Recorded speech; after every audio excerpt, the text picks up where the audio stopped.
तुम्ही पण मुलांना विकतचा जाम आणि सॉस देता का? तर नका देऊ. आजच घरी बनवा. आंबट, गोड, तिखट चवीचा कैरीचा छुंदा बनवायला खूप सोप्पा आहे आणि हा तुम्ही पोळी, पराठा, थेपला कशासोबतही खाऊ शकता.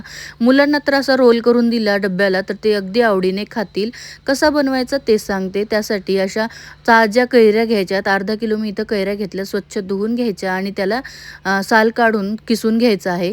मोठ्या किसणीने किसा किंवा बारीक किसणीने जरी किसलं तरीही चालतं. सर्व कैऱ्या आपल्याला छान अशा किसून घ्यायच्या आहेत.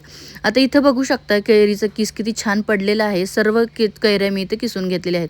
आता या ज्या कैऱ्या आहेत त्या एका भांड्याने मोजून घ्यायच्या. तर एक भांडं कैरीच्या किसासाठी अर्धं भांडं आपल्याला साखर टाकायची, थोडीशी हळद, मीठ आणि 5 लवंगा, थोडंसं दालचिनी टाकायची आणि मिक्स करून अर्धा तास साईडला ठेवायचं.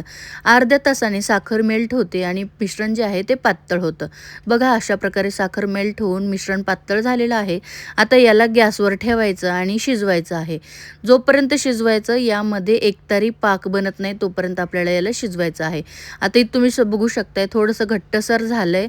चेक करायचं. तार जर बनत असेल तर गॅस बंद करायचा. गॅस बंद करून यामध्ये आपल्याला टाकायचं आहे लाल मिरची पावडर, साखर आहे, कैरीचा आंबटपणा आणि मिरचीचा तिखटपणा.